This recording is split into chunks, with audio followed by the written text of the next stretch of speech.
Good morning students. आज हम Hindi grammar का टॉपिक समास पढ़ेंगे। समास क्या होता है बेटा? समास बेटा दो या दो से अधिक शब्दों से मिलकर के जो एक नया शब्द बनता है, उस शब्द के बनने की जो प्रक्रिया होती है, जो विधि होती है, वो समास कहलाती है हमारी। और जो नया शब्द बनता है वो क्या कहलाता है? समस्त पद। तो समास का अर्थ होता है संक्षेप करना, अर्थात छोटा करना। जैसे आपके एग्जाम्पल है रसोई के लिए घर, इसके लिए इसके स्थान पे हम रसोई घर शब्द प्रयोग कर देते हैं। तो ये क्या हो गया हमारा? समस्त पद रसोई घर, क्योंकि दो शब्दों से मिलकर के एक नया शब्द बना है रसोई घर। तो रसोई घर हो गया आपका समस्त पद। और इसका रसोई घर बनने की जो प्रक्रिया है, मिलकर के जो एक नया शब्द बना है, जो प्रक्रिया है, विधि है, वो हमारी समास कहलाती है। तो देखिए समस्त पद क्या होता है? समास बनने की प्रक्रिया से, समास बनने की जो प्रक्रिया होती है उसके बाद जो एक नया शब्द बनता है उसे समासिक पद या समस्त पद कहते हैं। जैसे रसोई घर हो गया। समास विग्रह क्या होता है बेटा? समस्त पद को पहले जैसी स्थिति में वापस ले आना समास की प्रक्रिया में, वो हमारा कहलाता है समास विग्रह। अब देखिए एग्जाम्पल से समझिए। जैसे ये सब समस्त पद क्या है? जैसे ये विद्यालय है, समस्त पद। समास इसका विग्रह करेंगे तो हो गया विद्या के लिए आल्य या घर। आल्य क्या होता है? घर। तो विद्या के लिए घर क्या हो गया? विद्यालय। तो इसका पहले वाली अवस्था में ले आएंगे तो वो समास विग्रह हो जाएगा। और इन शब्दों से मिलकर के जो एक नया शब्द बनेगा वो क्या है हमारा? विद्यालय। वो हो गया हमारा समस्त पद। ऐसे ही विश्राम गृह, विश्राम के लिए घर। विश्राम के लिए घर से क्या बना? विश्राम गृह। तो विश्राम गृह क्या बन गया? समस्त पद। और पहले जैसी प्रक्रिया में इसे ले आए वापस, तो ये क्या हो गया हमारा? समास का विग्रह। समस्त पद के बेटा पद दो होते हैं, पूर्व पद और उत्तर पद। पूर्व मीन्स पहले वाला पद, पहले वाला जो शब्द है वो पूर्व पद कहलाएगा। उत्तर मीन्स बाद, बाद वाला जो पद है वो उत्तर पद कहलाएगा। जैसे विद्यालय आपका समस्त पद है, इसमें विद्यालय में दो शब्द मिले हैं, विद्या और आल्य। विद्या क्या हो गया आपका? पूर्व पद, और आल्य हो गया आपका उत्तर पद। और विद्या के लिए आल्य क्या हो गया आपका? समास विग्रह। तो इससे आपको ये समझ में आ गया होगा। नेक्स्ट देखिए समास के भेद। समास के जो भेद होते हैं मुख्य रूप से बेटा चार होते हैं। छोटी क्लासेस में आपने 6 पढ़े होंगे, लेकिन जो मुख्य भेद होते हैं समास के वो 4 ही होते हैं। पहला होता है अव्ययी भाव समास, तत्पुरुष समास, द्वंद्व समास और बहुव्रीहि समास। आपने एक कर्मधारय और द्विगु समास और पढ़ा होगा छोटी क्लासेस में। जो कर्मधारय और द्विगु है वो तत्पुरुष समास का ही पार्ट है, भेद है बेटा। उसको अन्य भेद, उसमें मुख्य भेद में शामिल नहीं किया गया है। तो जो मुख्य रूप से आपसे पूछा जाए समास के मुख्य भेद कितने होते हैं, वो आपके 4 ही होते हैं। अव्ययी भाव, तत्पुरुष, द्वंद्व और बहुव्रीहि समास। तो पहला हम देखेंगे अव्ययी भाव। अव्ययी भाव समास में अव्यय, जो पहला, जिस समास में पहला पद अव्यय हो, पहला पद क्या हो? अव्यय हो। और पहला पद अव्यय होने के कारण समस्त पद को वो क्या बना देता है? पूरे पद को जो नया शब्द बनता है वो क्या कहलाता है हमारा? समस्त पद। और समस्त पद को क्या बना देता है? अव्यय। तो वो हमारा अव्ययी भाव समास कहलाता है। देखिए एग्जाम्पल में आजन्म, ये हमारा समस्त पद है। आजन्म विग्रह क्या हो गया? आजन्म का जन्म भर। ठीक है। पहला पद क्या है? आ क्या है हमारा? अव्यय है। दूसरा पद क्या है? जन्म। आजन्म दोनों पद मिलकर के, दोनों जो शब्द हैं मिलकर के क्या बना? आजन्म। आजन्म क्या हो गया? अव्यय। पहला पद अव्यय होने के कारण, अव्यय होने के कारण पूरा पद ये जन्म भी जो क्या बन गया? अव्यय बन गया। अर्थात ये अब कभी जो किसी लिंग, वचन, विभक्ति काल में परिवर्तन ना हो, जिसमें वो क्या कहलाता है? आपका अव्यय कहलाता है, जिस कारण ये अव्ययी भाव समास हो गया। जैसे भर पेट हो गया, पेट भरकर। भर पेट क्या होता है? पेट भरकर। तो वो भी क्या हो गया आपका? अव्ययी भाव समास। जैसे यथा शक्ति, यथा क्या है आपका? अव्यय है पहला पद, और शक्ति, ठीक है, यदि यथा आगे लगने के कारण शक्ति भी क्या बन गया? अव्यय बन गया आपका। यथाशक्ति, शक्ति के अनुसार। कौन सा समास हो गया आपका? अव्ययी भाव समास। नेक्स्ट देखिए बेटा तत्पुरुष समास। तत्पुरुष समास में बेटा दूसरा पद प्रधान होता है। दूसरा पद मतलब उत्तर पद। पूर्व पद को पहला पद बोलते हैं, उत्तर पद को बाद वाला पद बोलते हैं। और समास करने पर विभक्ति होती है, जो कारक चिन्ह होते हैं। जो कारक चिन्ह कितने होते हैं आपके? कारक की विभक्तियाँ कितनी होती हैं? 8 होती हैं। कर्ता ने कर्म को करण से संप्रदान के लिए आपादान से अलग संबंध का के की अधिकरण में पर संबोधन हे अरे। तो कर्ता और जो संबोधन विभक्ति है वो तत्पुरुष समास में प्रयोग नहीं की जाती। 6 विभक्तियाँ आपकी इसमें आती हैं। तो जो समास करने पर जो विभक्ति आती है बीच में, उसका क्या विभक्ति का जो चिन्ह होता है कारक का वो उसका लोप हो जाता है, उसे हम तत्पुरुष समास कहते हैं, जिसमें दूसरा पद प्रधान होता है। जहाँ पहला पद प्रधान होता है वो कौन सा समास था? अव्ययी भाव समास। जहाँ दूसरा पद प्रधान है वो कौन सा है आपका? तत्पुरुष समास। तो देखिए इसमें जैसे रेखांकित का विग्रह करेंगे, क्या होता है? रेखा से अंकित। से क्या है आपका? कर्ता ने कर्म को करण से करण का है ये चिन्ह, तो से जो विभक्ति है उसका क्या हो गया? समस्त पद में लोप हो गया, रेखांकित बन गया, रेखा और अंकित। ठीक है, तो इस तरीके से क्या हो गया? जिस भी विभक्ति से जिस भी विग्रह करते समय, तत्पुरुष समास में विग्रह करते समय जिस भी विभक्ति का लोप होता है उसी के नाम से वो तत्पुरुष समास जाना जाता है। इस प्रकार तत्पुरुष समास के 6 भेद होते हैं। मैंने आपको बताया था जो आपकी कारक विभक्तियाँ होती हैं वो कितनी होती हैं? कारक विभक्तियाँ आपकी 8 होती हैं, लेकिन जो कर्ता विभक्ति है और संबोधन विभक्ति तत्पुरुष समास में प्रयोग नहीं की जाती। तो अब बाकी बच गई आपकी 6। तो पहले आप देखिए इसमें वैसे कर्ता ने कर्म को आता कर्म तत्पुरुष समास, लेकिन यहाँ पे आपको पहले संप्रदान समझ लेते हैं। चलो कोई नहीं, जिसमें संप्रदान विभक्ति की कारक विभक्ति का लोप हो जाए, जहाँ संप्रदान के लिए कौन सी विभक्ति है? के लिए विभक्ति का जहाँ लोप होगा वहाँ पे कौन सा हो जाएगा आपका? संप्रदान तत्पुरुष समास। जैसे देशभक्ति, देश के लिए भक्ति, के लिए किसका चिन्ह है? संप्रदान का, तो के लिए चिन्ह का विलोप होकर के समस्त बढ़ जाएगा देशभक्ति, और यहाँ पर हो जाएगा आपका संप्रदान तत्पुरुष समास। इस तरीके से यहाँ पर देखिए करण तत्पुरुष समास।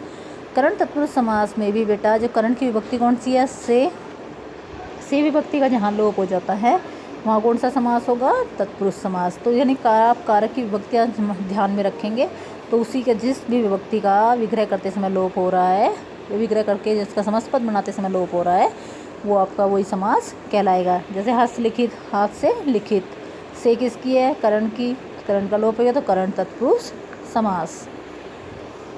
इसके बाद देखिए कर्म की विभक्ति होती है बेटा को, जहाँ को विभक्ति का लोप होता है वहाँ पे कौन सा समास होता है?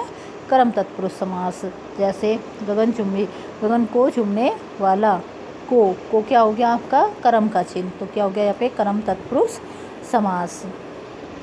एक बार यहाँ पे देखिए आपादान तत्पुरुष, आपादान में है जिस कारक विभक्ति का से का लोप हो जाए, और से आपने एक और जगह भी पढ़ी थी, वो कौन सी थी? करण की विभक्ति भी से है, लेकिन जहाँ करण कारक वहाँ माना जाएगा जहाँ से विभक्ति साधन के रूप में प्रयोग की जाती हो। जहाँ था हस्तलिखित, हाथ से लिखित, हाथ वहाँ क्या था? साधन था लिखने का, इसलिए वहाँ पे करण तत्पुरुष समास। लेकिन जहाँ से विभक्ति अलग होने के अर्थ में किसके भाव में आ जाए? अलग होने के भाव में आ जाए, वहाँ पर आपादान तत्पुरुष समास होता है। जैसे रोग मुक्ति, रोग से क्या हो रहे हैं? अलग हो रहे हैं, मुक्त हो रहे हैं, तो अलग होने का भाव आ रहा है, इसलिए यहाँ पर कौन सा समास हो गया? आपादान तत्पुरुष समास। नेक्स्ट देखिए बेटा संबंध तत्पुरुष। संबंध का के की विभक्ति होती है, जिसका लोप हो जाए तो उसे संबंध तत्पुरुष समास कहते हैं। जैसे राजकुमार, राजा का कुमार, तो का क्या है? आपकी संबंध का चिन्ह है, इसलिए इसका लोप हो गया समस्त पद में, तो ये हो गया आपका संबंध तत्पुरुष समास। ठीक है। राजपुत्री, राजा की पुत्री, तो की किसका था? संबंध का, उसका लोप हो गया, तो ये क्या हो गया आपका? संबंध तत्पुरुष समास। नेक्स्ट देखिए अधिकरण समास में बेटा अधिकरण का चिन्ह होता है कारक का आपका अधिकरण में पर, जहाँ में पर विभक्ति का लोप हो जाता है उसे अधिकरण तत्पुरुष समास कहते हैं। जैसे गृह में प्रवेश में क्या है आपका? अधिकरण का कारक का विभक्ति है, तो ये क्या होगा? इसका समस्त पद में लोप हो जाएगा, तो ये क्या कहलाएगा? आपका अधिकरण तत्पुरुष समास। इसके बाद देखिए बेटा ये तत्पुरुष के जो कारक के अंतर्गत जो 6 भेद थे इसके, वो आपने पढ़ लिए। जब तत्पुरुष समास के 2 उपभेद हैं, 2 उपभेद कौन कौन से हैं बेटा? आपके कर्मधारय समास और द्विगु समास। ये गलत लिखा हुआ है, द्विगु, द के पर व द्विगु, ठीक है बेटा, द्विगु समास।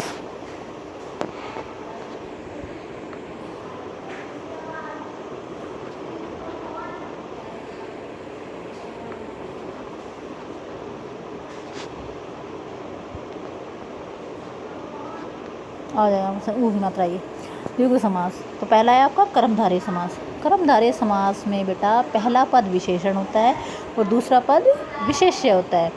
और एक पद क्या होगा, या तो विशेषण विशेष्य मिलेंगे आपको पहला दूसरा पद, या फिर क्या मिलेगा, उपमान और उपमेय मिलेंगे। जहाँ पर विशेषण विशेष्य उपमान उपमेय का संबंध हो वहाँ पर कर्मधारय समास होता है। और विशेषण क्या होता है और विशेष्य क्या होता है, एक बार ये समझ लीजिए। विशेषण होता है संज्ञा और सर्वनाम की विशेषता। जैसे गाय काली है, गाय कैसी है, काली, तो काली क्या हो गया, उसकी विशेषता होगी, तो ये काली क्या हो गया, विशेषण।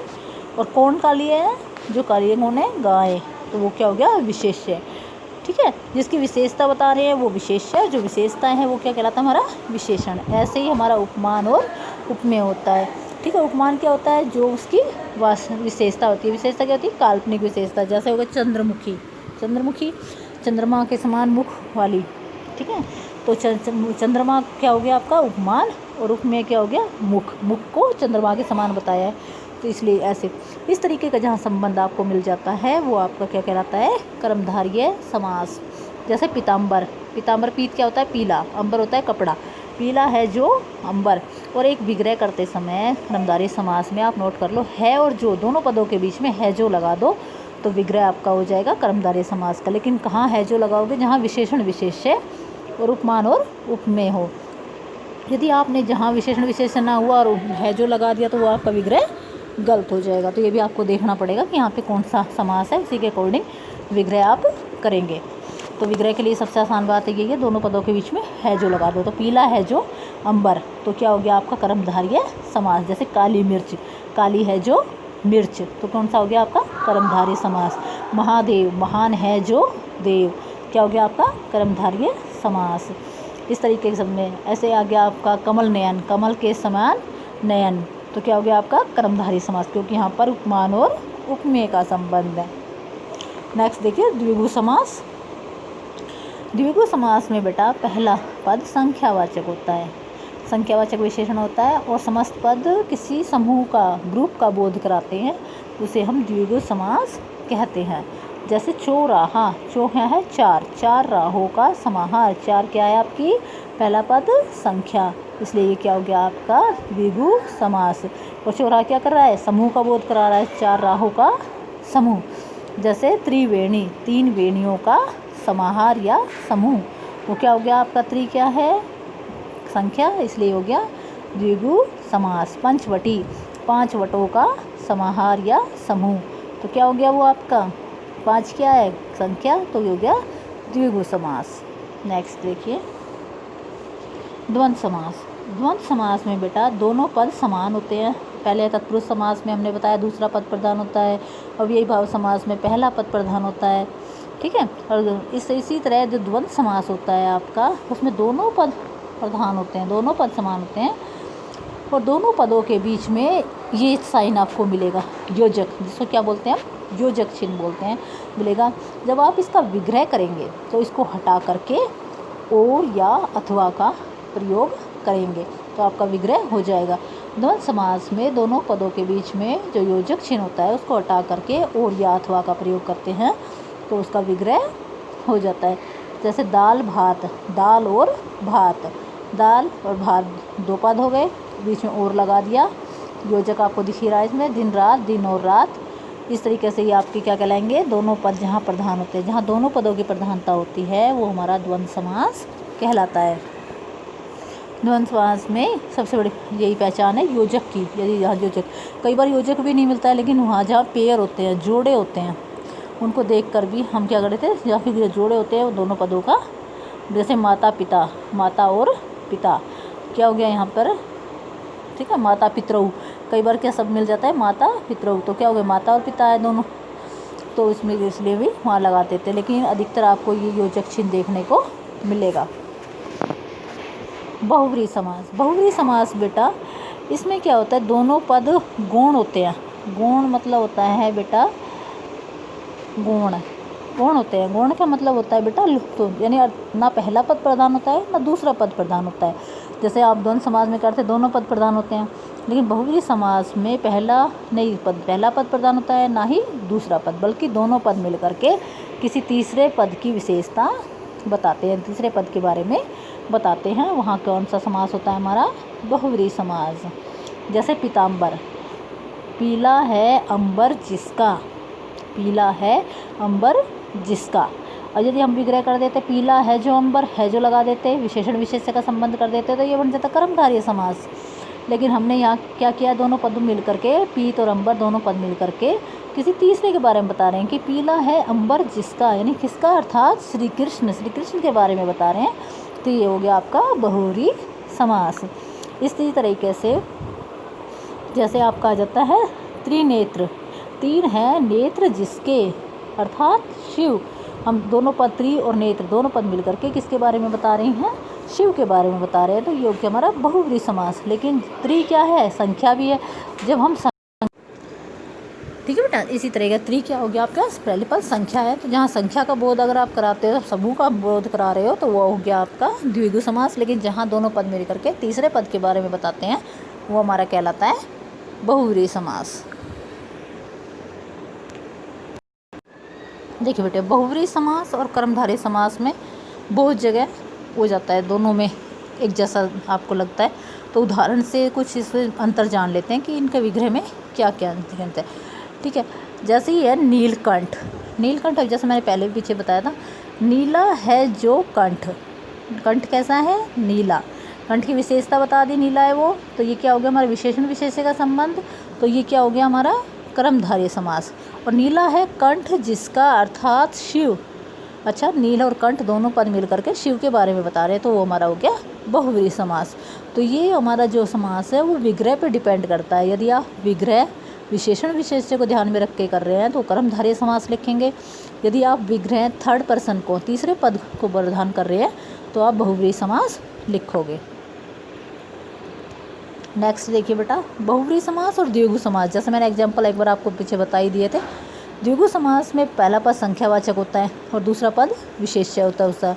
लेकिन यदि दोनों पद मिल करके तीसरे पद के बारे में बताएं तो वो बहुव्रीहि। जैसे चतुर्भुज, मैंने त्रिनेत्र का एग्जाम्पल दिया था आपको पीछे, लेकिन यहाँ पे चतुर्भुज का एग्जाम्पल देखा है। चार भुजाओं का समूह, तो क्या हो गया, चार क्या है, संख्या है, पहला पद संख्या की प्रधानता है, तो क्या हो गया द्विगु समास। लेकिन चार भुजाएं हैं जिसकी, अर्थात विष्णु, अर्थात चार भुजाएं मिलकर के किसके बारे में बता रही हैं, विष्णु के बारे में बता रही हैं, तो वो हो गया आपका बहुव्रीहि समास। तो ये जो समास है हमारे विग्रह पर डिपेंड करते हैं कि जिस जैसा आप विग्रह करते हो, जिस भी पद को प्रधान करते हो, जिस पद के बारे में बता रहे हो।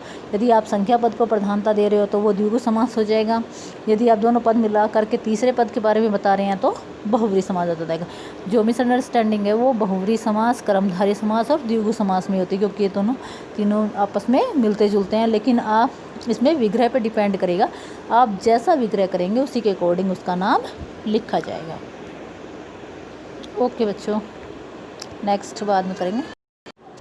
ठीक है, ये समास आपका यहाँ आज कंप्लीट हो गया है।